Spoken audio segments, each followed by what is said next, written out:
Transmission جو کہ face بک بزم قرآن کے پیج سے چل رہی ہے، الفتویٰ آن لائن رمضان ٹرانسمیشن کے نام سے، جو کہ بزم قرآن آپ کے لیے لایا آپ کے مسائل اور ان کا حل۔ آپ ہم سے اپنے سوالات کرتے رہتے ہیں اور ہم مفتیان کرام سے پوچھ کر آپ تک ان کے جوابات پہنچا دیتے ہیں۔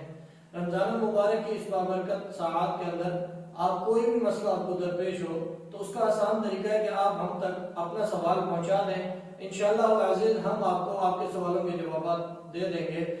اس میں یہ تو ہو سکتا ہے کہ آپ کو ایک دن سوال کا جواب نہ ہو، دوسرے دن چلا جائے، کیونکہ سوالات کی کثرت ہوتی ہے جس کی وجہ سے ٹائم کی قلت ہوتی ہے، تو سوالات مکمل نہیں ہو سکتے، تو پھر ہم اس کو دوسرے دن کی دوسری نشست میں ہم ان سوالات کو لے لیتے ہیں۔ اب ہم چلتے ہیں اپنے مہمان کی طرف، جو کہ آج ہمارے ساتھ ہمارے مہمان موجود ہیں مفتی محمد آصف ندیم صاحب، جن کا تعلق دارالعلوم تدریس القرآن سے، جو کہ مدرس بھی ہیں اور دارالافتاء کے اندر بھی اپنا ٹائم دیتے ہیں۔ آئیے ہم انشاءاللہ آپ کے سوالات ان سے پوچھتے رہیں گے اور یہ آپ کے جوابات آپ تک پہنچاتے رہیں گے۔ اب ہم چلتے ہیں اپنے مہمان کی طرف۔ السلام علیکم ورحمۃ اللہ وبرکاتہ۔ وعلیکم السلام ورحمۃ اللہ وبرکاتہ۔ حضرت کیسی ہے طبیعت؟ خیریت سے ہیں؟ الحمدللہ، اللہ کا شکر، آپ سنائیں خیریت ہے؟ الحمدللہ، اللہ کا کرم ہے۔ محترم ناظرین، اب ہم چلتے ہیں اپنے سوال و جواب کی نشست کی طرف، کیونکہ ٹائم کی قلت ہے اور اس وجہ سے پھر سوالات بھی کافی زیادہ ہیں۔ سب سے پہلے ہم سوال کریں گے مفتی صاحب سے۔ ہدایت اللہ، اکثر دیکھا گیا ہے کہ افطاری کے بعد فوراً بغیر کلی کیے مغرب کی نماز میں شامل ہو جاتے ہیں، جبکہ منہ میں ذرات ہوتے ہیں وہ نگلتے رہتے ہیں، کیا اس سے نماز ہو جاتی ہے یا نہیں؟ بسم اللہ الرحمن الرحیم، نحمدہ و نصلی علی رسولہ الکریم، اما بعد۔ سب سے پہلے میں بزم قرآن کی انتظامیہ کا مشکور ہوں کہ جنہوں نے مجھے اپنے اسٹوڈیو میں دعوت دی، اور دعا گو ہوں کہ اللہ رب العزت نے حضرات کی محنتوں کو قبول فرمائے۔ سوال جو کیا گیا ہے، دیکھیے نماز سے پہلے جو اس طرح کی افطاری کر کے ہم جاتے ہیں، یا ویسے عموماً کبھی اگر ہم کھانا کھا کر جاتے ہیں تو مستحب عمل یہ ہوتا ہے کہ اس سے پہلے ہم کلی کر لیں، کیونکہ نماز کی حالت میں اگر ایک چنے کے برابر کوئی چیز جو ہے وہ ہمارے گلے کے اندر چلی جاتی ہے، نگل لی جاتی ہے، تو اس سے نماز فاسد ہو جاتی ہے۔ تو اگر اس سے کم ہے تو اس میں گنجائش ہے کہ نماز ہو جائے گی۔ چنے کے برابر یا اس سے زیادہ اگر کوئی چیز نگل لی ہے تو اس سے نماز فاسد ہو جاتی ہے۔ اس لیے مناسب یہی ہے کہ نماز میں جانے سے پہلے کلی کر لی جائے، تاکہ منہ کے اندر جو ذرات ہیں وہ نکل جائیں اور نماز کے اندر جو ہے وہ بڑی خوشنودی کے ساتھ بندہ نماز ادا کر سکے۔ اگلا سوال ہے عظمہ نیت سے۔ میں نے اپنی زکوٰۃ ادا کر دی ہے، لیکن جب زکوٰۃ کی رقم میں نے طے کی تھی تو اس وقت میں نے اپنے شوہر کو بھی بتا دیا تھا،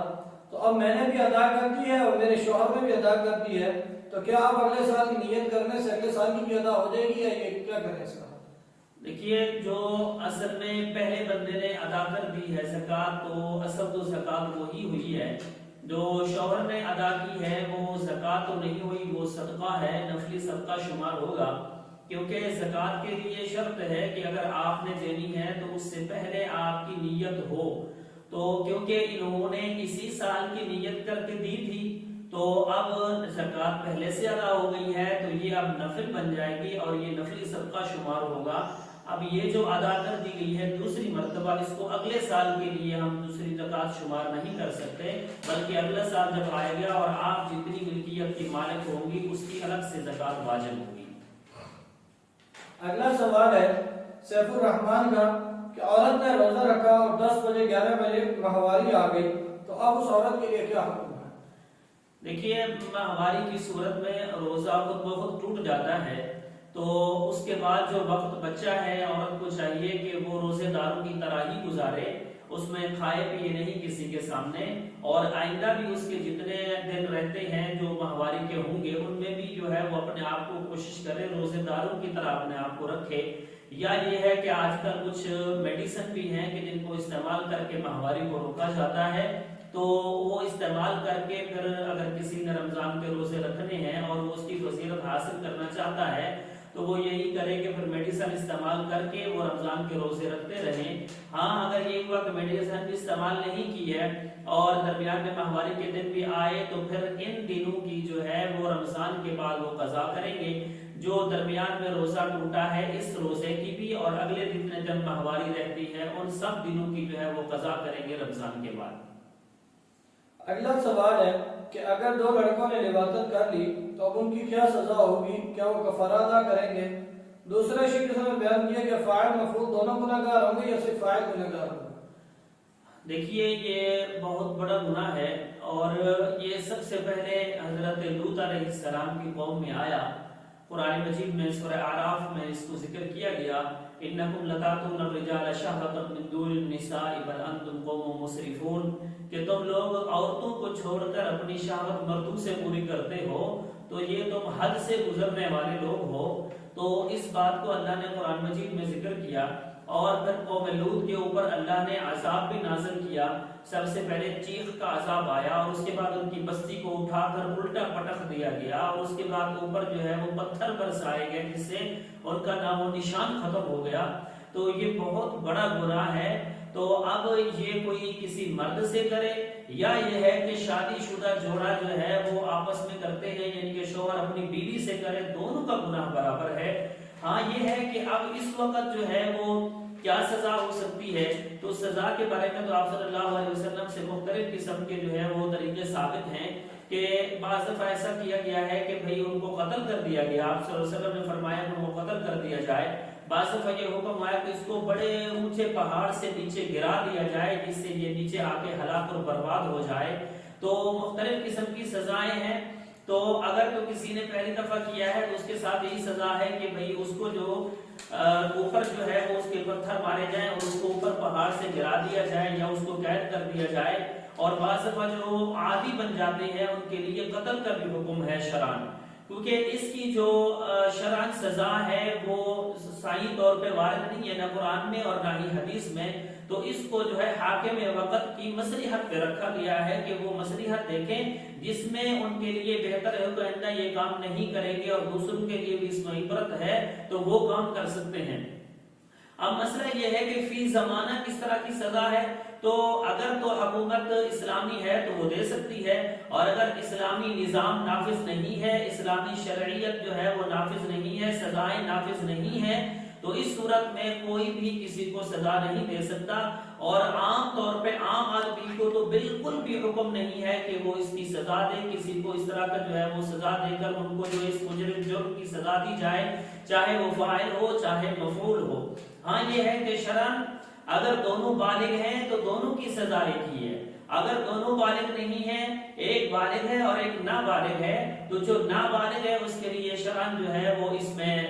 آسانی برتی گئی ہے، اور نابالغ بچے کے لیے شرعاً کوئی سزا جو ہے وہ مقرر نہیں کی گئی۔ تو اس میں اگر مفعول جو ہے وہ نابالغ بچہ ہے تو اس کو سزا نہیں ہوگی۔ ہاں اگر نابالغ بچے نے اس طرح کا کام کیا ہے تو اس کا والد اور اس کا استاد اس کو ادب سکھانے کے لیے اور آئندہ اس کام سے بچانے کے لیے تھوڑی بہت سزا دے سکتا ہے، لیکن کیونکہ اس وقت ہمارے ہاں کوئی شرعی حکومت نہیں تو اس لیے کوئی بھی کسی کو کوئی شرعی سزا نہیں دے سکتا۔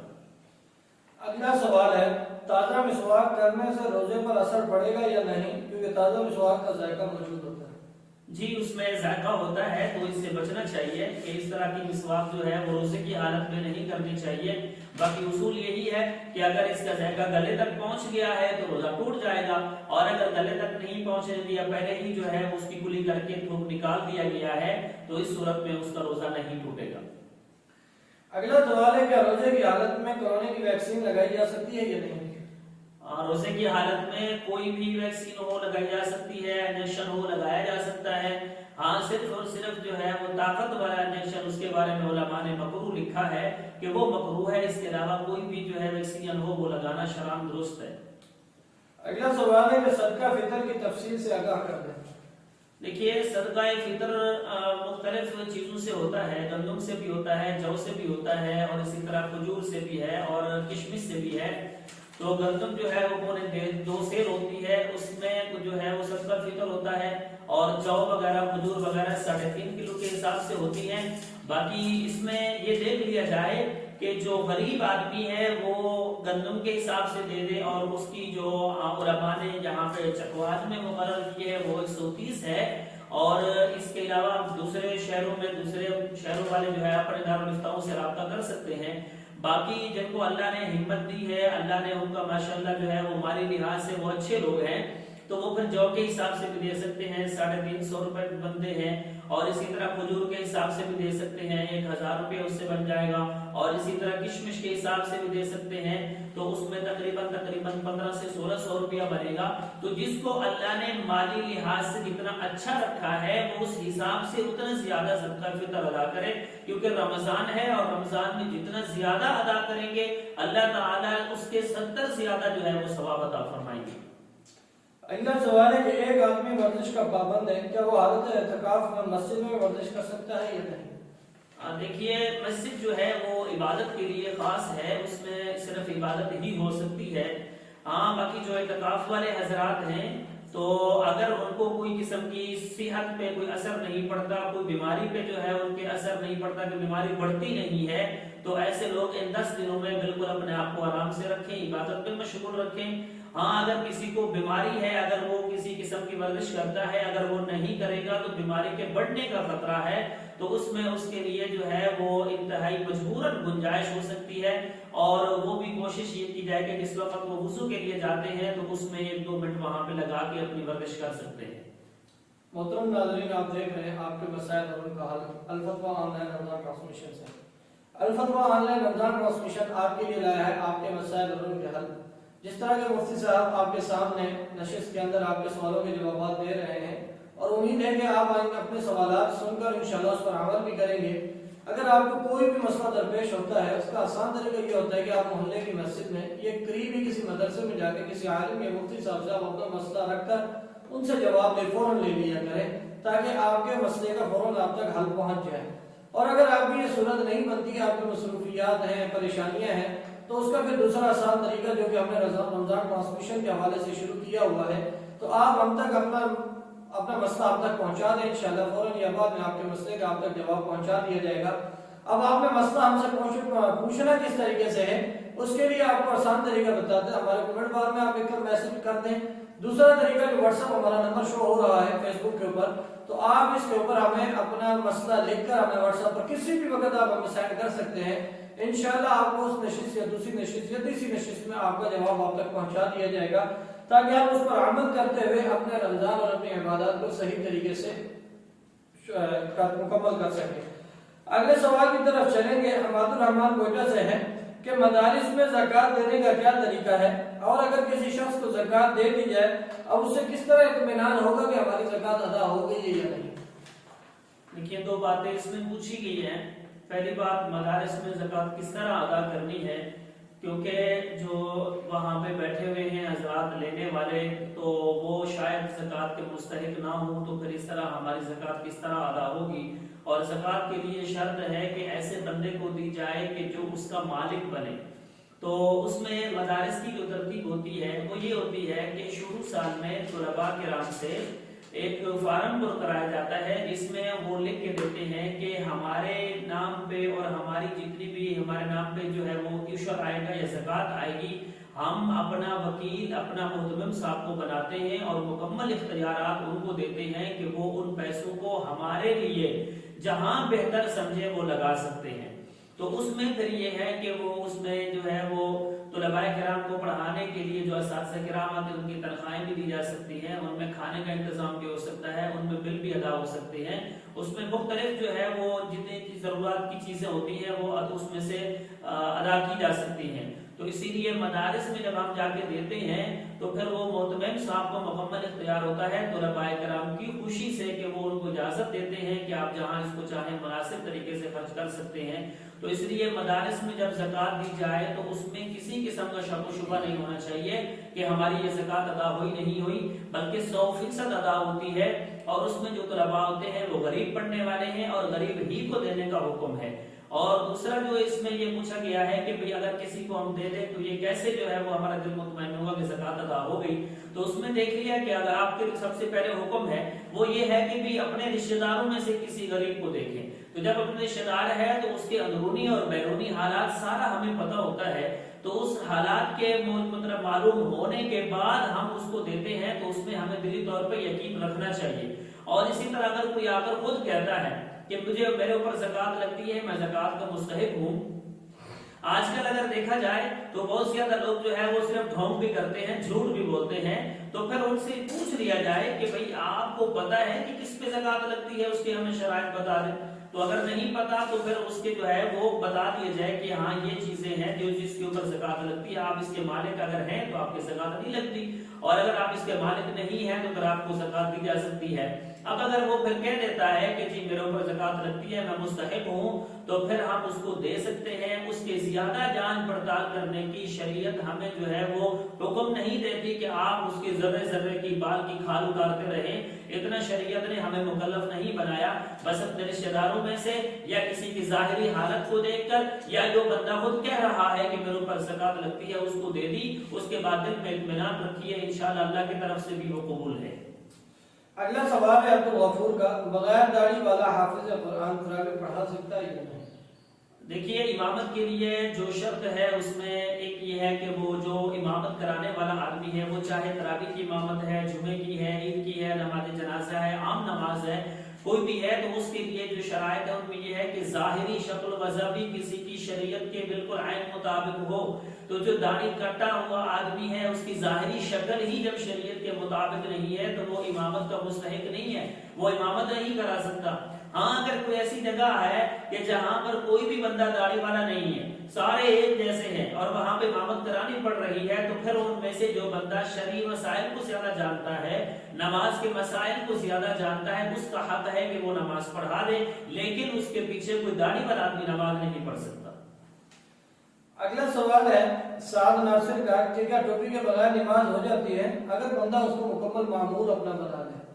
دیکھیے بغیر ٹوپی کے نماز جو ہمارے احناف کی ہاں اور علماء اہل سنت کی ہاں مکروہ ہے، اور اگر کوئی اس کو جو ہے وہ سستی اور کاہلی کی وجہ سے ایسا کرتا ہے تو وہ مکروہ کام کا مرتکب ہوتا ہے، کیونکہ 3 کپڑوں میں نماز پڑھنا مستحب ہے، جن میں سے ایک جو ہے وہ اس کا کرتا ہے اور ایک نیچے پجامہ ہے اور ایک سر پہ جو ہے وہ کوئی رومال ہو یا ٹوپی ہو، امامہ ہو، کچھ بھی ہو. ان 3 کپڑوں میں نماز پڑھنا مستحب ہے. تو اس مستحب کا چھوڑنے والا بھی تو ہوگا، تو اس لیے احناف کے ہاں بغیر جو ہے وہ سر کو ڈھک کے نماز پڑھنا شرعاً مکروہ ہے، اور اگر کوئی اس کو سنت سمجھتا ہے تو وہ جہالت میں پڑا ہوا ہے، اس کو اس اپنے کام سے توبہ کرنی چاہیے.